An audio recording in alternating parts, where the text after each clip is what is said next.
Hobbit Panel is about to begin. Swift boy, run!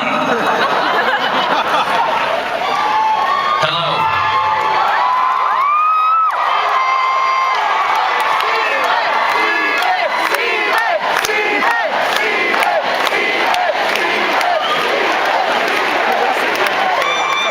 If I could only go back in time and show this to my 13-year-old self. Welcome to today's panel on Hobbit, Battle of Five Armies, and a celebration of Peter Jackson's Middle-earth, The Battle for 6 movies. My name is Stephen Colbert, and if you are anything like me, you don't just love these stories, you treasure the world of J.R.R. Tolkien. Let me take you to a time long ago, an earlier age, the time of Clinton, the dark days of dial-up internet.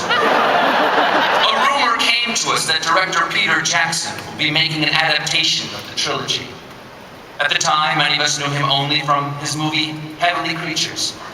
And as great as that movie is, I wasn't sure there was room for hysterical, murderous teenage girls in Middle-earth. Other than, of course, Ewan. I was worried that somehow he would take away my treasure, my hoard of precious Middle-earth stories. It was a very possessive, obsessive, very dragon-y feeling.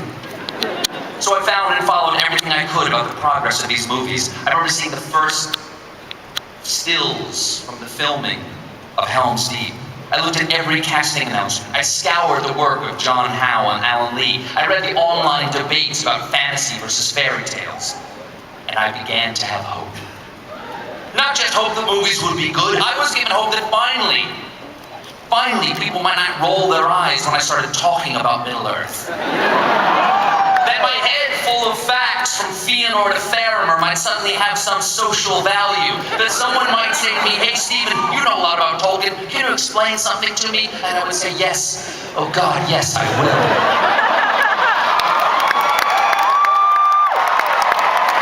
And then the movies broke upon the world, and to steal a line from C.S. Lewis, here were beauties that pierced like swords or burned like cold iron. Here were movies that would break your heart. Good beyond hope. And rather than taking away our treasure, Peter and Fran Walsh, and Philippa Boyens, and Richard Taylor, and Grant Major, and Dan Hanna, and the cast and the crew, and Weta Digital, and the land and the people of New Zealand itself, added to our stories, complemented our imagination. The only problem, as I saw it, was that at a total running time of 11 and a half hours, they were too damn short.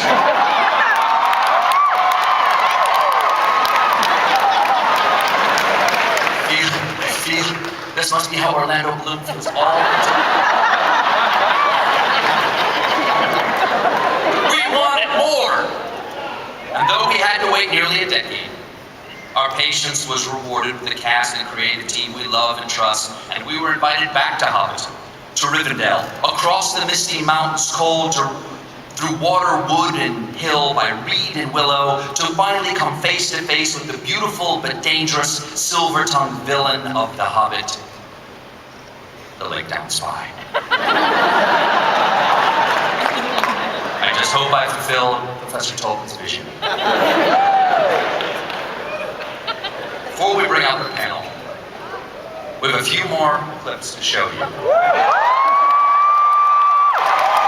these are clips from all 5 of the previous released Lord of the Rings Hobbit movies, many of which have never been seen, starting with one very powerful scene starring another member of the Lake-Town Spy Network, whose movie performance, for some reason, Peter Jackson decided to cut. Let's roll it.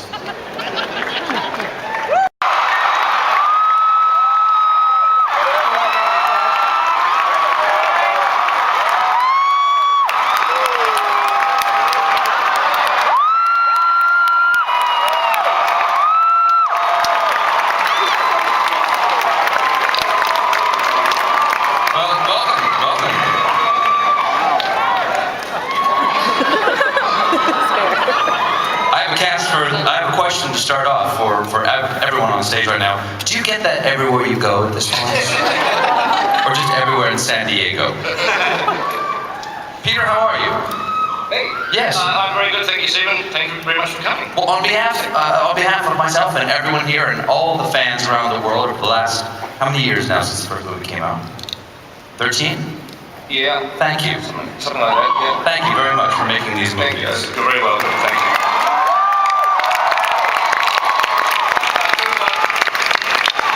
I do have to send apologies from Martin and Ian and Richard, who would all love to be here, but Martin and Richard are on stage in London and unable to get away. Ian's shooting a movie, that's right, yes. That's what's happening, isn't it? Yes. But they do send their love, and I'm sure you'll see them again sometime. But Peter, are you done with the last movie yet? No, we're still working. We're still, I mean, the creation of the movie never really stops, and so what we're doing at the moment, I mean, it's editing, but it's a lot more than editing because we've got battle sequences to do and a lot of other, rather intricate things, and so we're doing motion capture for that. Or we're doing animation, in the case of some of the big creatures, and so I'm supervising that. Then that goes on to the motion capture stage. Then I go on with a virtual camera and I film it, which I absolutely love doing. So I'm still shooting the movie in essence. They haven't stopped me filming it yet. Well, if you're looking to shoot a big battle, I think we have 6,000 extras in my movie. I know, they would be good too, wouldn't they? Well, let me ask you something about how the movies are made. As you said, you're doing a lot of this motion capture and going into the digital environment with the camera to capture things. The people who work together on stage, is this the first time some of you have met here at Comic-Con, even though you've done the movie together? Yes, some of us, yeah. Yes? Have any of you ever been in scenes together and never met before? Yes? We worked together, and I didn't meet Kate until well after I'd finished working with her. Really? It used to be my runner thing. It was great. Wow. Did either of you complain that the other person was stealing focus? Yeah, she took ages to come out of her trailer, and You had that big long. I kept eating all the snacks, and I was in your way all the time. Yeah, kind of amazing. Peter, when you started back in 1995 when you first started about doing these movies? 95 or 96, I think, sometime like that. So by the time this film is released, once it's released, and it'll still be running in 2015, you will have spent 20 years thinking about this world. Did you imagine that this was going to take a generation of your life? And is that a happy thing for me to say? Well, it's a commitment, isn't it, really? It's a commitment. But no, and it's a commitment I have really enjoyed taking. It's been you never know what's going to happen next. I mean, the very first thing that we ever pitched to Miramax back in '95 was to make The Hobbit as a single movie, and if that was successful, we'd do 2 Lord of the Rings movies. That was the pitch. That was what we, sort of, things went a bit differently, didn't they? Yes, it was originally pitched to be 2 movies? Yeah, well, The Hobbit was going to be, we were going to shoot The Hobbit first as 1 movie, and then if that was successful, we'd do Lord of the Rings back-to-back 2 movies.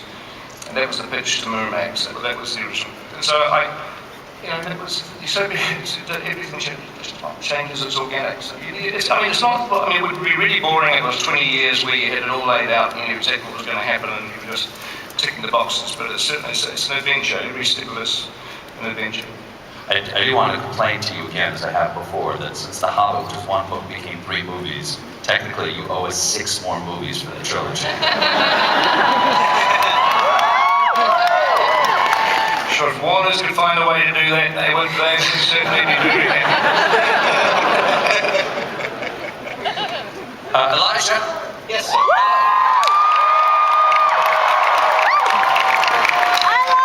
Why don't You're here doing this. This is amazing. it is. No, I realize that. Why don't you age? And Peter, did you know you were casting the immortal? No, maybe I have a painting in my attic that's aging for me. It kind would go, the same thing also goes for the elves. I mean, Orlando. I don't know what creams they're putting down on you, but darling, I want some. That's a good idea. We should come out with one, shouldn't we? Elvis ice cream. As a fan, I do have a question for the elves, people who played elves in the movie. So, since elves are immortal, You can call us elves. We like it. you like being elves? Distinguish between people who play elves and people who are elves. You might be an elf. Elves, do you have to think differently, or are you thinking as a human? Do you have to put yourself in the mind of an immortal when you do this? Do you have pity on the rest of your cast members and your character? So is typecast. Yes. They're incredibly generous. I was just grateful to get a job in this one. I thought my time was over in Middle Earth. Yeah, you and me both. Are elves generous, do you mean? Or have Peter been generous to bring you back? What do you mean? A bit of both. Oh, okay. No, but I do think Galadriel was incredibly generous. It was a big stretch for me. Just to get you out of this way. Now, Peter, can we talk about the tone of the movies? When the trilogy of The Hobbit was announced, my understanding is that the tone of the movies would sort of progress toward the tone of the Lord of the Rings movies and sort of match up when you watch them all together. How would you say the tone has changed from the first movie, from An Unexpected Journey to Desolation and Smog? How's that extended in this movie? Well, I think it's extended the way that you would imagine it would extend seeing the first two. It's a progression, and it's certainly, I guess that everybody in this room knows what's going to happen at the end of The Hobbit, right? There's a lot of sadness and tragedy, and which is good. It's always great when you can kill off some main characters. I tell you what, it's like as a filmmaker, it's like when you finally killed somebody. It really gives you a chance to do something, hopefully that's powerful and emotional, and otherwise you're a little bit. So anyway, we do get to kill a few of them this time round, so it's good. And I think you'll feel it getting quite. Yeah, well, dark isn't the word. These are fun movies. They're fun. Even the Ring movies were fun. I don't think they're just, but yes, it's not as comical as the first Hobbit movie for sure, and they're progressively getting towards the tone of the finish of the Ring. Do you know Elijah was 18 years old when we had a fellowship, by the way. We just want to work it out. And he's still 18 years old. Philip, as one of the screenwriters, when having the luxury of telling the story over 3 movies instead of 1, do you wish you'd had been able to include more things in the first 2 movies, in the first 3 movies? If you had this sort of pace of storytelling that you have in The Hobbit as opposed to Lord of the Rings, are there things that you guys wish you could have put in the first 3 movies that you had to take out just for time? Yeah, you mean in Lord of the Rings? Yeah, sure. I think of them as just a situation. Yeah. Well, yeah, of course, the Old Forest, definitely, and Tom. Did you think about Tom Bombadil at all? Did you consider about it? We did. Pete had some very funny ideas, including seeing his hat while they were on the road. Do you remember that? We actually wrote that into the script. But no, that will have to be for another generation of filmmakers, I suspect. Did you have anyone in mind for the cast? For Bombadil? No, but can I tell you that we did do a wish list, I remember, and it's sitting in a box somewhere because Pete keeps everything. And on that wish list was a young Australian actress for Galadriel called Kate Blanchett. That was our absolute number one. No, this is true. And then, but I had Kate in a wish list in a box somewhere. No, don't forget Galadriel. No, that was our first list of possible people for casting. I see, right. Well, Benedict, you're playing the ultimate heavy. Sorry? You're playing the ultimate heavies in this movie. You're playing Sauron and you're playing the dragon. Yeah. How would you characterize the difference between these 2 bad guys? One's a dragon. Someone have a pen. I'd like to play that. Take this down. You need to know this. One's a dragon, and one's an all-seeing, non-corporal entity of evil. Yes. Did I get away with it? No, it's been rubbish! No, it's, once real, once made of something that's vulnerable, and one seems to be born out of everything that's evil and difficult to pin down and actually kill. Is there any benefit to doing the motion capture that you hadn't experienced before? As an actor, is there something that motion capture gives you? Oh yeah, absolutely. You don't get standard You're makeup. free to just make a complete fool of yourself and lose yourself in your imagination, and you don't have to hit. It's much harder what these guys did with green screen, acting opposite ping pong balls and marks of tape, and pretending that's your reality in the whole costume with continuity, taking into account camera moves. I was just throwing myself around a carpeted floor like a lunatic. And Andy, did you have any advice for him? Did you have any advice for Benedict on how to do motion capture?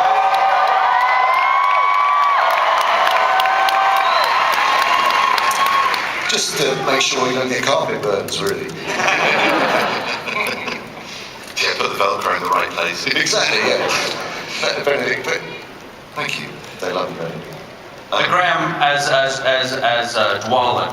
Yes. As Dwalin. Do you think that the dwarves get enough credit in this movie for being heroes? Because they're not the most obviously sexy creatures. Well, obviously, to the female dwarves, we're very, very sexy. Are there female dwarves? There are, but I've often thought that the entire journey is seeking a female dwarf. And boy, it takes us a long time. But no, it's nice to be the only representative of my race here today. I feel a little outnumbered by my elven compatriots, but it's been an extraordinary experience being a dwarf when you're 6'3". So that alone was 2.5 years I'll never forget. Luke? Can you actually shoot a bow? Did you know how to do that before you took the job? Yes. Yeah. Where'd you learn? Were you a Boy Scout? No, I did it in Butlins. No one would know what that is. It's a very working class holiday resort, and I went with my family as kids, and that's what we used to do. We used to archery. But no, I mean, when I got to New Zealand, I really did it properly then.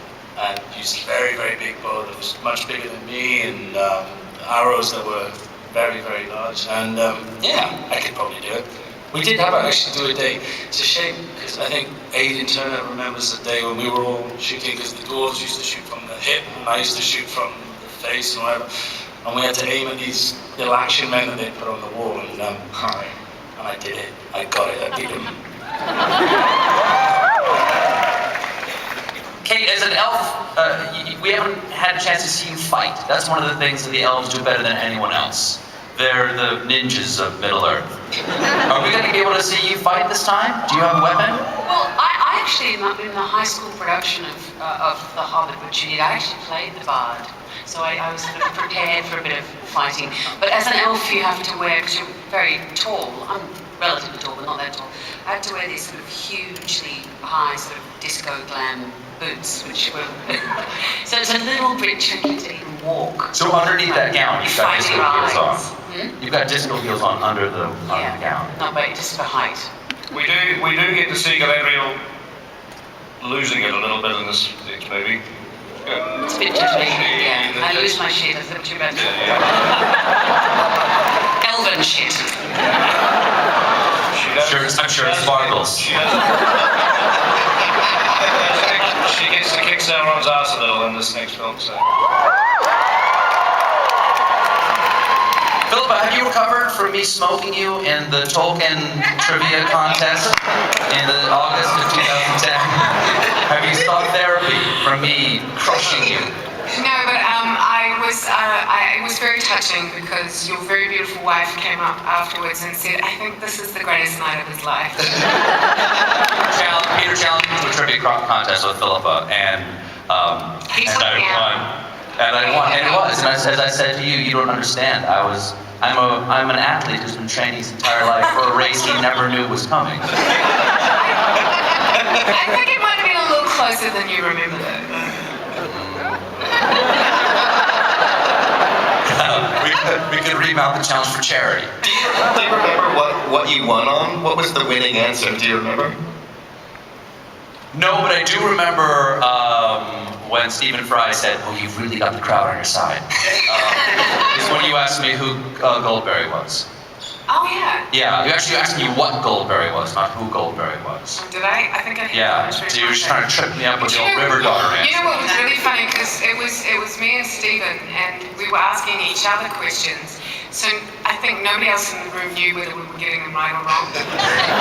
Well, no, that was in the final round. It was Yeah. Stephen Fry and I designed questions for the two of you to start with, and then you guys ended up just, when it all got a little bit crazy at the end, you guys just started firing really hard ones at each other. And none of us really knew, yeah, that's right. Well, the clincher for me was when you asked me Goldberry and I put my head down on the table and everyone thought I didn't know what the answer was. But I was just trying to think of the first line of the poem. So I raised my head and said, "Oh, slender as a willow wand, oh, clear and clear. Fair river daughter, oh, springtime and summertime and spring again after. Oh, wind on the waterfall and the leaves laughter." Decide now. I think probably. Normally winners are very modest, aren't they? I'll never have this opportunity again. Now, I've noticed that there is a difference in class in Elfindom. And Orlando, your father does not want you to date down. Perhaps the two of you could address this. Is there a social message in this movie? Yes, I'm a low-class elf. Is that what you want me to say? You are. You want me to Yes, admit to you're a trash elf. low-class, trashy elf. But my shit still sparkles. Is that on your resume? Is that how you got the gig? That was on their wish list. We've heard Evangeline's shit sparkles. We like her as an elf. Well, Peter, I think based on the time, I think maybe we've. Where are we? We're okay. We can do We're okay? All right. another 5 minutes or 2 minutes of questions. All right. Have you run out of questions? Any of the actors here, I'd like to ask about your experience in New Zealand. You know, Lee, for instance, have you been to New Zealand before? I've never been before, but I absolutely made the most of it. I love being outside and hiking and stuff, and you can't find a better place for that than New Zealand. Like, awesome hikes. Really, really fun. I had a feeling when we went down there, I guess Peter invited us down very kindly. My wife and my two boys and I were extras. And we spent 2 weeks down there. I had a strong feeling that I should never leave New Zealand. You know, it was like, this is where I will be a man. You know what I mean? It really calls to you. It says, are you as raw as this mountain is? Could you carve out a life? Plus, no bears. Does anybody have any anybody do any adventure travel down there? Because there are a lot of ways to kill yourself not being killed by an animal in New Zealand. Did anybody take advantage of any of this sort of adventure? I went heli. I can say this now because I'm out of contract, but I did go a glacier while I was down there. And you didn't tell me. They helicoptered us up to the middle of the Fox Glacier and then left us there for a few hours. Really? And we went through ice caves. Yeah. And then me and Aidan jumped out of an airplane as well at one point. It's the sort of country we do a lot of that jumping. I jumped out of things, jumped off things. Anything we get thrown out of or off, I would pretty much do. Orlando, did you move down there for any period of time? Like 3 years. After the movie was over, I understood that you stayed for a while. I took a comment on it, but it's funny actually because there was an email exchange between me and Dom and Elijah just 2 days ago talking about getting residency in New Zealand. Dom was like, we really started applying for residency, didn't we? And Shelley thought, yeah. Yeah. Ollie throws himself off anything and with a bungee on. It's like, unbelievable. Did any of you come to the stories of The Lord of the Rings and The Hobbit for the first time through the films? And did it make you then go back to the books, or did you say, to hell with it, I'm never going to read them? Elijah, did you go back and read the books? I actually haven't. Truth be told, I still haven't read the books. Never? I know I'm getting you for Christmas. Listen, I've said this before. Get out of here. I'm okay. Okay. Elijah, do you know how to read? I do. Because you've been in show business since you were a child. I read The Hobbit when I was a child, and it was a big, big book for me. And I had The Lord of the Rings on my shelf, and it was one of those things that was very daunting, and it was kind of always there, and I thought, I'll get to that one day. And then these movies came about, and I felt like I was living it and experienced it in such a profoundly deep way that I never really consulted the books. I imagine it's something that I will go back to, but I don't know. It was such an experience over the course of such a long period of time. I loved reading Lord of the Rings so much when I was young that when I got about 25 pages to the end of Return of the King, I took my book and I reverently closed it and I said, I will never read those pages because this story must go on. Oh.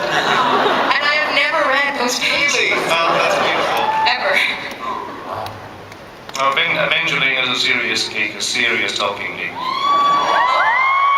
No, I love Tolkien, but I don't know squat. Like, I can't remember the names, the places, so I fail every Tolkien geek test. Don't try. But I love him. Oh, he's so disappointed. He's ready to No, I'm not disappointed at all. Actually, you've never been more attractive. What do you think of my hair? Should I keep this? Fantastic. Andy, tell me about the work. Tell us all about the work you're doing in London now with your company. Wow. Well, look, I mean, it's been an extraordinary 15 years. When Peter asked me to come, when I met Peter and Fran in London back in 1999, I think it was, and the idea of playing this creature Gollum came up, and there wasn't like an exact method of how it was going to be done, but basically Peter wanted an actor to come on set and be there and play the character and not have Elijah and Sean have to imagine someone. It basically changed the course of my life with such magnitude. Of course, you know, not only was it about finding a way of bringing that character to the screen, but also creating a methodology of work, which again, you know, then went on. I mean, actually, I have to say, the epiphany for me of kind of where I'm at today came immediately in the last weeks of doing Return of the King, because on my birthday, it was the 20th of April, and I think it was 2003, the last pickups for Return of the King, and it was my birthday, and Peter asked me on that day, it was literally right at the end of the pickups to play King Kong, and I suddenly realised I thought my life was going to go back to normality, to play normal characters in normal films in a normal traditional way, and then the idea it sort of hit me overnight. Hold on a minute, I've just played this 3.5-foot ring junkie, and now I'm going to play a 25-foot gorilla. Wow. This means typecasting is no more. You know? This means you can do anything. You can put on one pair of spandex suits and go and enjoy yourself on the carpet and play any manner of things. And that kind of fascination and enjoyment really has continued over the years. And most of which has been, again, involved with Peter and learning with Weta, who are the most fantastic, amazing bunch of people to work with.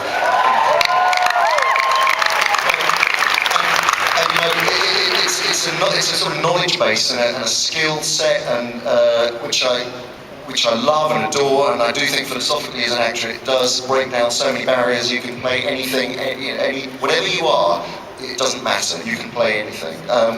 And Weta, they're incredible, and the work that they've continued to do in their facial pipeline, and you know, coming back to play Gollum the second time and seeing how that all moved on and how the performances are really beautifully rendered now and very truthful to what happens on the set between the director and so on. It's been a fantastic, amazing, unbelievable journey, of which, of course, I never had any.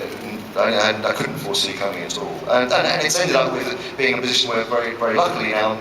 Trying to bring it to the Northern Hemisphere because I realise it doesn't actually exist in the Northern Hemisphere, it's particularly in Europe. So we have a place called the Imaginarium, which is sort of, I see as a sort of, Northern Hemisphere touch base for anyone who's happening to be doing OE from New Zealand who wants to drop by and work there. So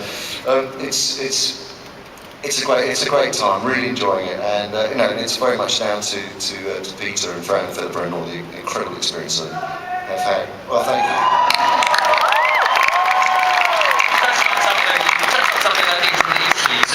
going back to normal films after doing this. But I think certainly after the first 3 films, what it meant to make a normal film had changed. And the work that you did actually, sort of as the Lon Chaney of the digital world, is to change what could be done on screen, and for Peter and his team to change for one thing, what spectacle means in a movie. Certainly after the Battle of Pelennor Fields in the 3rd movie, I said immediately after the battle's over, nothing can ever be called spectacle again without first being compared to this event.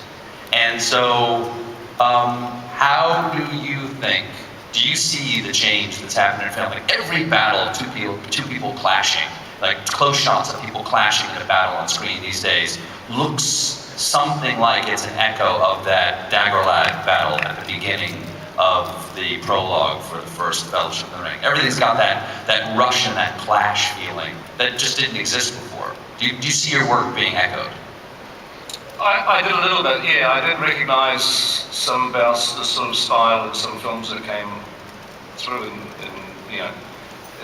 the years following. But I mean, that's amazing. I mean, as a filmmaker, there's no better compliment than to feel that you've influenced the way in which other filmmakers, the tools that they can use and the way that they might want to shoot their movies. So yeah, it's I'm in the middle of doing a battle right now, actually.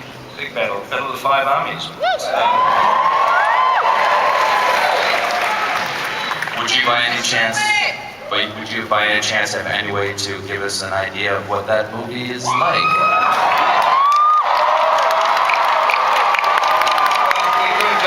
We could screen our teaser trailer if people want to have a look at the teaser trailer.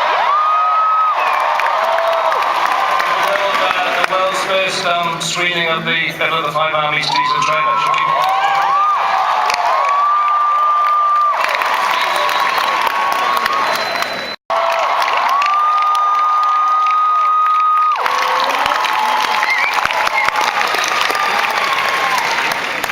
Thank you. It's all right. That was really just for you, Stephen. I mean, these other people are here as well. That was really just private screening. Thank you for not giving away the part where the leader of the spy network saves the day. Kate, Galadriel is kissing on Gandalf in there. What's going on? It's an ancient love story. It was actually born the first time around. I was so sad because I adore Ian, as does everyone here, but I hardly got to do anything with him at all. What? I mean, anything at all. No, because in the first story, it was glancing. Oh, you mean the first one, of course. Yeah, the first time around, backwards. And so it was so special.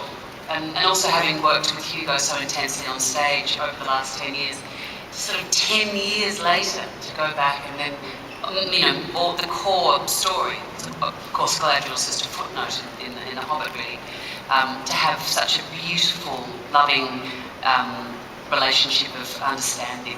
Did you wear any of the original costumes? Did they bring any of the I thought you costumes? said don't wear underwear. Yeah. No, but Elves don't wear underwear. Didn't have. My boys were horrified because they weren't born the first time around. But to see the figurines and the elves didn't in fact wear underwear, so I didn't. But that wasn't what you were doing. That was a bit too much sharing. I think Ian did wear underwear. I think you buried the lead on that story. No, did you wear any of the original costumes from the first 3 movies and the Hobbit movie? No, it was all, well, I think the crown was the same. But it was all kind of rebooted and revamped, but of a theme. I wasn't wearing trousers. Did we use any original costume? Elijah, did you read it with? I don't think it was an actual original. I think it was a remake. I mean, we tend to keep the original costumes. They're sort of sacred now, so we kind of don't get sweat in them again. We're hoping to do a museum one day where we can have all this stuff on display.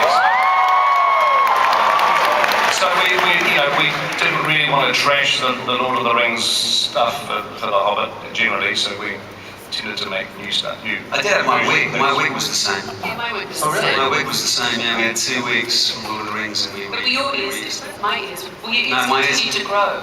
You had the same ears. Well, they had to re. They had to re. Wait a second, your ears didn't fit anymore? No, he was growing his ears to try and get them to be half as beautiful as Tauriel's big pointy ears.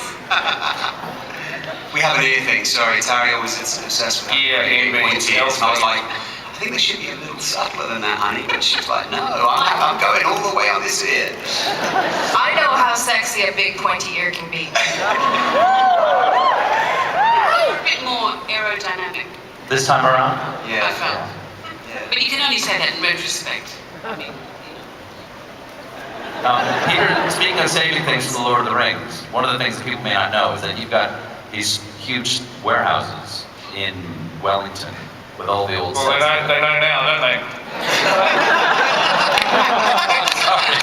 Sorry, Our secret warehouses, yes. That's right. Yeah, it was one of the greatest experiences of my life was to walk through. Yeah. the Misty Mountains. Yes, Misty Mountains, go to Minas Tirith and to stand in front of Tower over Minas Tirith or Rivendell, or to actually take a quick look, to really take a look at what you had at the Grey Havens. Because in the movie, you don't get to see any of the mountains. No, the You Grey have Havens is constructed. beautiful miniatures, beautiful miniatures. As you say, it was never really seen. So. Yeah, it's incredible. Beautiful, yeah. Well, we just, yeah, I mean, we've got it all, we've kept it all, and so, we've kept it all for a reason. I want to try to let people see it one day, so more than just you. I mean, it was nice having you there, Stephen, but it'd be nice to have these folk there as well. One thing that you don't see in the movie, I don't know whether you took it out digitally, but when I went and looked at Grond, when you have Grond, it's like a 12-foot long version of Grond there, the warhammer that knocks down the gates of Minas Tirith, is that it's a wolf, a ravening wolf with fire coming out of its mouth, but the prop itself has a penis. The wolf that you made. It's a penis and it's very sharp.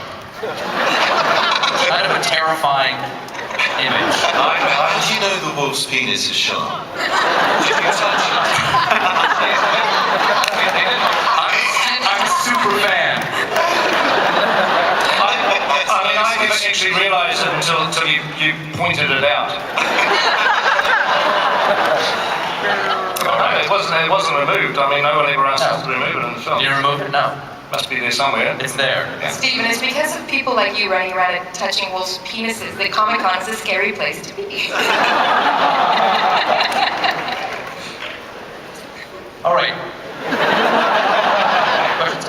You ready to do some fan questions? Yeah. Everybody out there? We've got microphones in, let's see, where are they? Right over here, where the light is. And the young woman wearing the armor of buttons.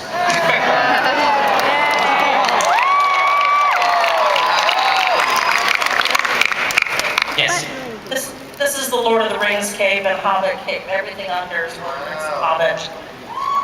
In 10 years, I expect to be back here watching clips from the Silmarillion.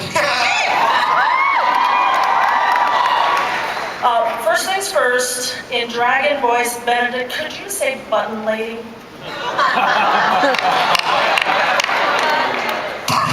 Lady.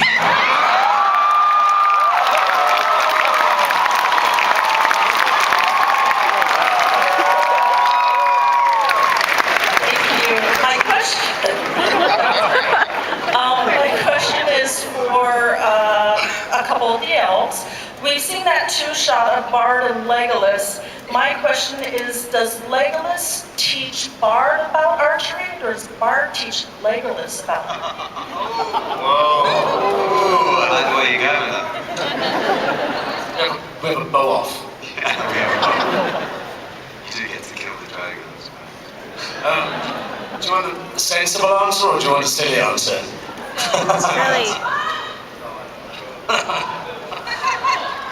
Well, did you ever... Bob's told me everything I know. I've seen your archery skills. The truth is, both of these guys are particularly good at archery in real life. And so they're both sort of quietly, I think, thinking, how do I tell him I'm that this guy's okay, but I'm Yes. He's got longer arrows and a bigger bow, but not quite as good a shot. Is that a bit of Sorry. Oh, my arrows are sharp. Very long. A bit like that wolf's penis. Yeah, buddy, your question. Firstly, to Mr. Jackson and to everyone involved in these, thank you very much for bringing these super epic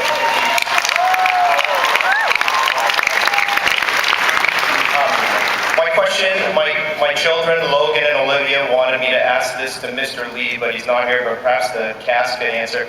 Who do you think is more evil, Saruman or Mr. Wonka from the Willy Wonka movies? Willy Wonka is not evil. Willy Wonka is a master. So Mr. Wonka, the gentleman who kept his son in that braces and let him leave the house at age 10 and all. Go to bed, bro. Stats. Don't often see that. I'll pass that question on to Chris Lee when I talk to him next. The young guys. Hi. I'm a huge fan of Tolkien and Lord of the Rings and The Hobbit, and I'm also very interested in the technical aspects of acting. So I was wondering to all the actors on the panel if you had any specific technical techniques that you used in order to get into character, especially considering that sometimes you don't actually have an actor to play off of.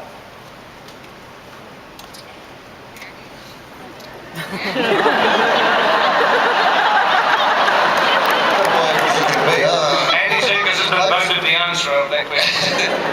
Well, you know, the fact of the matter is that although there's technology involved in the way of creating characters, I can only speak from my point of view, of characters like Gollum, really, what it is exactly the same. All you need is the eyes of another actor to look into, and that's it. You know, people attach this whole kind of mystery to performance capture. Really, the magic is having brilliant actors together in a room or on a set or in an environment and being able to play off each other and not let the technology become a part of it. That really is the key. So it's about, you know, embodying the character as you would in a very normal way, despite the fact you're only wearing a spandex suit. You know, any of that stuff is just about, you know, losing the ability to lose yourself in a world, to lose yourself in a character, to bury yourself in a part so deep that you believe that you're that person or whatever. I mean, the technical aspects are challenging in movies like this. There's no question, but I don't think anybody on this stage really would let that get in the way of what it's really about. And I think that's the key. Well, it's like layers of imagination. You've got Tolkien's imagination, and then our imagination comes in, and then the CGI comes on top of that. And it's like all of these kind of beautiful collaborations, you know, one on top of each other. But if everyone's imagination is kind of alive, I think the movie gets cool. I think it also must be said that, I mean, when it's talking about working to a tennis ball or green screen, certainly in the first movies, I had no idea how to play an elf. And unlike any director I've ever worked with, Peter and also Philippa and Fran, before every scene, would absolutely, as if this was a piece of naturalism, describe what had happened before, that show you pictures, drawings, things, plates they'd already shot, what you were looking at, the atmosphere that you were in. So even though there were fans going and wind blowing and people covered in dots and half prosthetics, you were completely invited into the hidden circumstances of the world as if, you know, you were doing Chekhov, kind of, with prosthetic ears and boots. Yes. Hello. This question's to Lee, Andy, Benedict, and maybe the rest of the cast. If you had to take the characters that you played to attend Comic-Con, where would you take them and why? Whole age. I don't think I'd fit in anywhere else.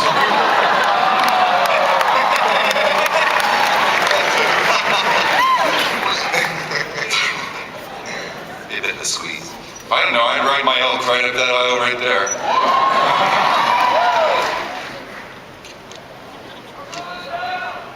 Oh, I left that light in the ceilings. I don't have it with me. Let's move on to the next question. I asked Andy as well, so.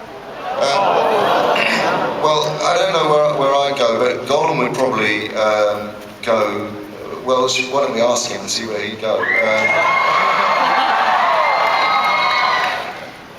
My secret dream. Precious. Yes, what is it? No, I would quite like to go backstage with Stephen Colbert and see what he's got inside his costume, Precious. Yes.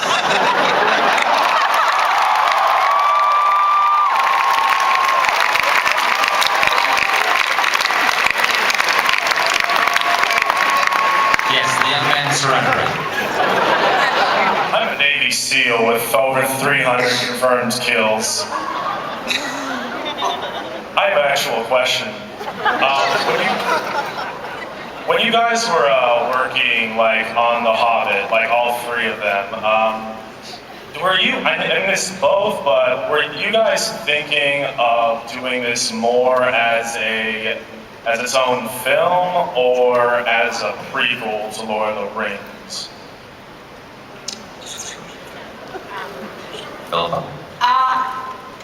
It's interesting because we did make the decision to use the appendices and from the Lord of the Rings. So we knew it was going to be set against that backdrop. So it did shift it, of course, from the children's novel, which it clearly was written to be by Professor Tolkien. But what's cool about that is we do get to go places that you know about in the novel, but you know, Gandalf leaves the company, we get to follow him, we get to see what happens in Dol Guldur, and we get to see the White Council go up against Sauron. So that kind of stuff makes it really cool, really fun. Yeah, it's, when Tolkien wrote The Hobbit in 1937, it was just written as a book that he wrote in the absence of any other Middle-earth material at that stage. But of course, The Hobbit movie is different because The Hobbit movie is coming out on it after the Lord of the Rings film. So we come at it from a different direction than Tolkien did. He sort of worked his way up, and we're kind of working our way down in the other direction, really, to sort of to blend them. But I mean, I've always wanted to just make them work as a 6-film set. That's what I mean. The goal going in at the beginning was to try to get the Hobbit and to be the tonally, to be going to the Fellowship, which then ultimately ends with Return of the King. So I've been always just thinking of the 6-film sort of, box DVD set, except by the time it's finished, probably won't be any DVDs anymore, but never mind. It was a shame, but the 6-film downloads doesn't. What's cool about it though is you do get some people are going to watch this from the beginning. They'll have never seen it. They get to start with The Hobbit and go all the way through. And you mentioned Galadriel's relationship with Gandalf. So when you get to Fellowship and Legolas says he fell, and your reaction to that is going to have a whole new meaning, I think, now once you see what they go through in Dol Guldur. Yeah, there's a generation, we meet a lot of people that have got young kids who, they're taking them to the Hobbit films. They've never seen the Rings films, and they're going to see the 3rd Hobbit movie, and then they're going to show them the Rings movies. So there's a generation now that is going to be the way that they're going to think of these films. I think we have time for one more question. Hey, bud. Okay. Hi, I'm a huge fan of the extended edition, because I think most people up here. But, over the years, there's this rumor of there's more footage out there we haven't seen. Is it going to be in the big 6-disc set?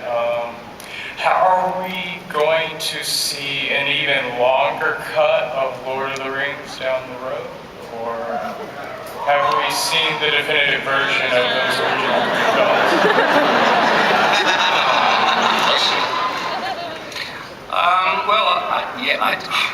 I mean, there is a few scenes that haven't been seen from Lord of the Rings, but not many. Very, very few. What were those scenes? I'll tell you one day. Don't worry. And we'll just keep. It's I mean, there was a Arwen and Aragorn scene, wasn't it, when they were younger and when they first met. Vigo looked like he was 12 years old without the help of computers. It was quite amazing. But no, there is a few scenes, but I don't know. We might try to put them back in. I mean, it's not without its issues, because the Lord of the Rings was 7 million feet of 35mm film, which is sitting in a mountain in Arizona somewhere, I think, at the moment. Seriously, I think that's where Warner Brothers have some vault somewhere. A nuclear-proof vault somewhere where all the negative, like our 7 million feet of our film is sitting in, which we have to go and retrieve it. So it's a big logistical thing, which I don't think most quite got their heads around. But if there's enough interest from people.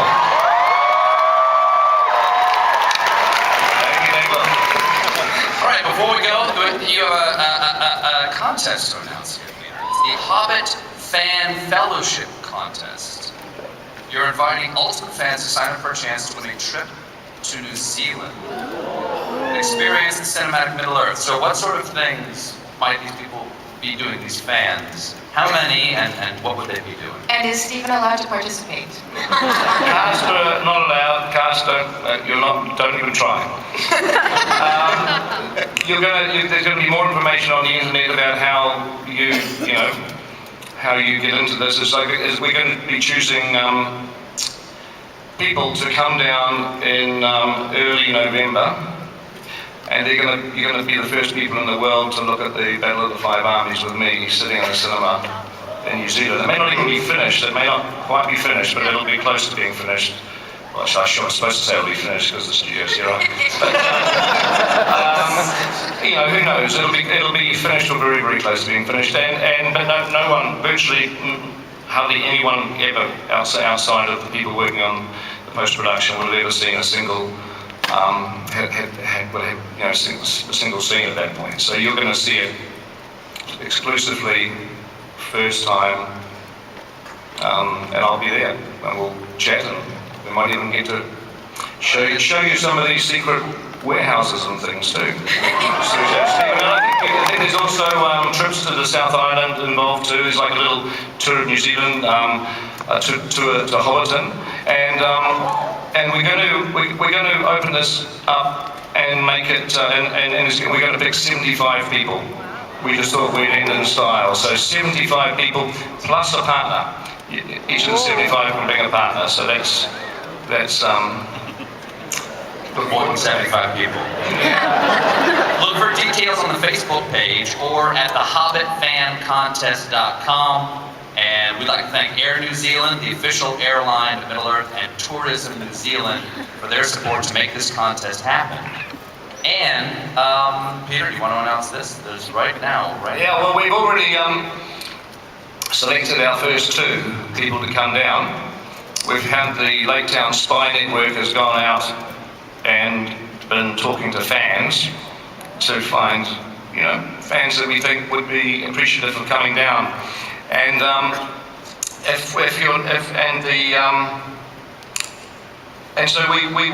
we've chosen two. We'd love to choose more than two, but you can all apply. You can all. Well, it's not even applying. It's like you've got to do stuff. But you'll wait till the details come out on the net. But the two are Chris McMeans. Are you here, Chris McMeans from Austin, Texas? Yeah, Austin, Texas. Yeah. Chris.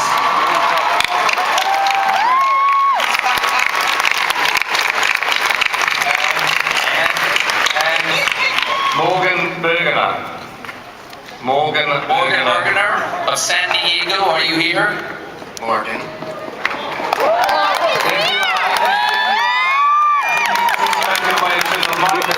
Can you make your way to the question mic at the end of the presentation, and a Warner's representative will meet you.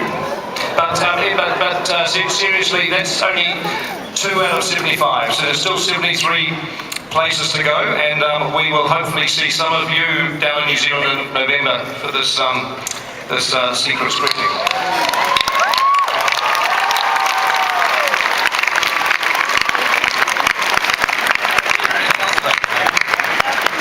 I'd just like to thank you, Stephen. Thank you very much for flying out and doing it. Thank you very much. Thank you for bringing my talk.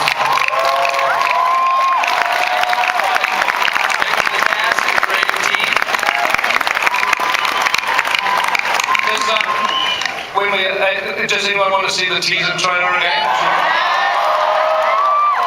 Let's run the teaser one more time, please. One more time with the teaser.